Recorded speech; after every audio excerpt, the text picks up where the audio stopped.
Good evening, everybody. My name is Bolaji Amusan. I am TAMPAN president. For these past few days, awuyewuye ń lọ lórí ọ̀rọ̀ Mr. Lanre Omiyinka Baba Ijesha.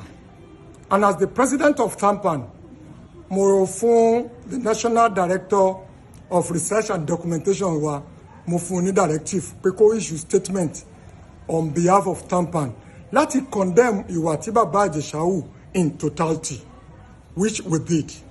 I posted sórí portal TAMPAN Global. 3 days ago, mo reposted sórí portal mi for everybody to see. Wípé TAMPAN ò support ìwà tí Baba Ijesha hù. As the president of TAMPAN, that is what I'm supposed to do. But àwọn èèyàn ń pariwo ẹ suspend díẹ̀ ẹ lé kúrò nínú ẹgbẹ́. Mi ò lágbára láti lé Ijesha kúrò nínú ẹgbẹ́ torí Ijesha ò kì í ṣe ọmọ ẹgbẹ́ TAMPAN.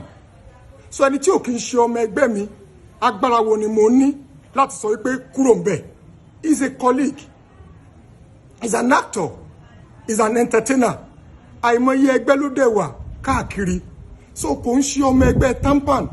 Ẹni tí TAMPAN lè ṣe òun láti ṣe yẹn láti condemn ìwà tó hù in totality. No right thinking human being ló máa support molestation. No right thinking human being ló máa lọ lobby wípé ẹ fi ẹni tó ń hùwà yẹn ẹ fi sílẹ̀ ẹ jẹ́ kó máa lọ sílé. Every one of us tó jẹ́ bàbá, tó jẹ́ ìyá, tó jẹ́ ẹbí, tó dẹ̀ jẹ́ òbí ló ń sọ wípé ìwà yẹn kò dáa. I am not an exemption.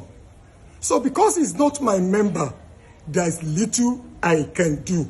Tó bá jẹ́ pé ọmọ ẹgbẹ́ mi ni wọ́n allege tó rú ìwà yẹn gangan, àkọ́kọ́ ti place on suspension náà pé títí dìgbà tí wọ́n fi yanjú kéèsì ẹ̀ kò ń ṣọmọ ẹgbẹ́ wa mọ́.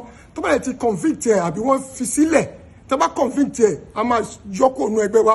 Tó bá fi sílẹ̀ ó máa tún lọ reapply. Àwọn èèyàn wá jókòó pé ṣé kí wọ́n padà gbà. Ó wà nínú constitution wa pé tó bá ti ní case, tó bá ti wà convicted, ó ti kúrò nínú ẹgbẹ́ ọ̀fọ̀ láíláí nìyẹn. Tó bá ti ní case, wọ́n á kọ́kọ́ suspend yẹn náà. But because he's not our member, there's no way I can suspend him. Ọlọ́run á wà pẹ̀lú wa o, ojú ò ní tì wá. My name is Bolaji Amusan. I condemn what he has done. God bless you.